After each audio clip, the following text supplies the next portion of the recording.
Hello 12th class, we are here on the second chapter of IED, that is 5-year plans in India, goals and achievements. And today we are here to discuss one of the very important subtopic of the chapter, that is features of economic policy pursued under planning till 1991. Mind these words beta, till 91 मतलब कि दो policies थी. One was after 1991 we adopted a new economic policy, so that we will study separately, and here we are undergoing only the features of economic policy, India's economic policy till 1991.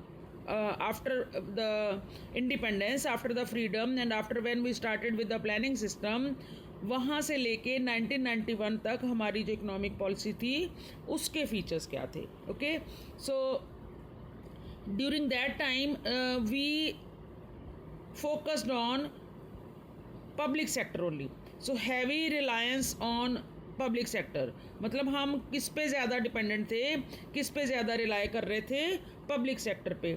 तो जो economic policy prior to 1991 थी उसमें public sector को ज़्यादा importance दिया गया. 1956 में जो इंडस्ट्रियल पॉलिसी रेजोल्यूशन हुआ था उसमें 17 states we decided for the public sector against 12 industries for the private sector. So we were more focused on industries in the public sector in comparison to the private sector. Then second feature was regulated development of private sector. मतलब ये मतलब नहीं था कि हम बिल्कुल dependent नहीं थे, हम इनका डेवलपमेंट, प्राइवेट सेक्टर का डेवलपमेंट नहीं कर रहे थे. ठीक है, see the difference is 17 and 12 only. That means regulated means controlled. Private sector भी अगर डेवलप हो रहा था तो that was regulated, that was controlled. तो इसी के अकॉर्डिंगली 1948 में जो new industries in the private sector थी they could not be established without a licence. Regulation का मतलब उनको गवर्नमेंट से पहले लाइसेंस लेना होता था, रजिस्टर कराना होता था. So without licence and registration private sector में न्यू इंडस्ट्रियल सेटअप नहीं होता था. Clear. Then third point is protection of small scale industries and regulation of large scale industries. मतलब स्मॉल स्केल इंडस्ट्रीज़ को प्रोटेक्ट करने के लिए लार्ज स्केल इंडस्ट्रीज़ के ऊपर कंट्रोल किया जाता था, रेगुलेशन किया जाता था. सो लार्ज स्केल इंडस्ट्रीज वर regulated through many acts. MRTP जिसको monopolistic and restrictive trade practices act बोलते हैं, MRTP. तो स्मॉल स्केल इंडस्ट्रीज़ को प्रोटेक्शन दिया जाता था कंपटीशन से, सो दैट उनका डेवलपमेंट हो सके, और जो हमारा लोअर स्ट्रेटा का इंडस्ट्रीज़ हैं उनको प्रॉपरली डेवलप किया जाए, उनको प्रॉपरली प्रोटेक्ट किया जाए. उनके लिए स्पेशल फाइनेंशियल इंस्टीट्यूशंस भी डेवलप की जाती थी, सो दैट कि उनको जो जितनी भी फाइनेंशियल रिक्वायरमेंट्स हैं स्मॉल स्केल इंडस्ट्रीज़ में वो भी अवेलेबल हो सके उनको, स्मॉल स्केल इंडस्ट्रीज़ को. बहुत सारे बोर्ड्स बनाए गए थे इनको डेवलप करने के लिए. हैंडलूम बोर्ड हो गया, सिल्क बोर्ड हो गया. ठीक है, सो दैट इनका जो फाइनेंसेस मिल जाएं, इनको प्रोटेक्शन मिल जाए कंपटीशन से, और इनको गवर्नमेंट की तरफ से थोड़ा हेल्प मिल जाए, और इनके कंपैरिजन में लॉन्ग जो हैवी इंडस्ट्रीज़ हैं उनको गवर्नमेंट कंट्रोल में रखे, गवर्नमेंट का कंट्रोल उनके ऊपर रहे. सो ये सारी चीज़ें इनकी डेवलपमेंट के लिए बहुत हेल्पफुल थी during that time.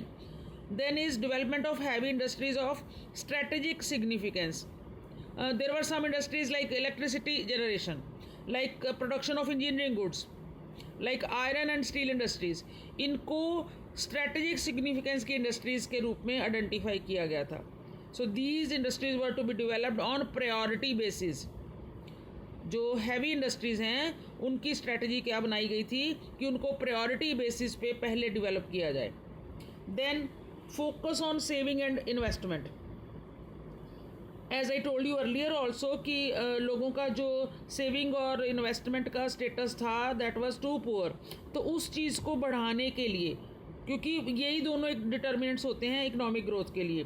High rate of interest were offer to people, कि वो ज़्यादा से ज़्यादा सेविंग करें अपनी इनकम को बढ़ाने के चक्कर में, उनको इंटरेस्ट गवर्नमेंट की तरफ से, बैंक्स की तरफ से ज़्यादा मिले। जब सेविंग ज़्यादा होगी तो नेचुरली इन्वेस्टमेंट भी इंड्यूस होगी।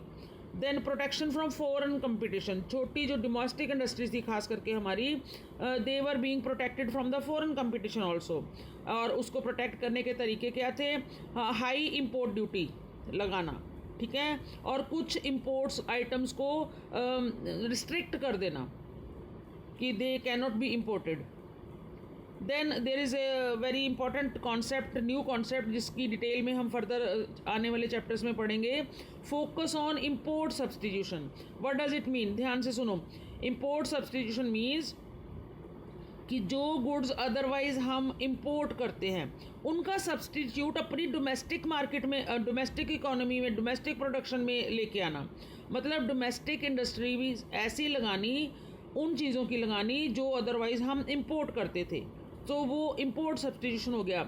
उसके दो फ़ायदे हो जाएंगे, एक आपका इंपोर्ट का बर्डन कम हो जाएगा और दूसरा आपकी जो डोमेस्टिक इकोनॉमी है उसमें उनका प्रोडक्शन बढ़ने से वो गुड्स आपको जल्दी अवेलेबल हो जाएंगी।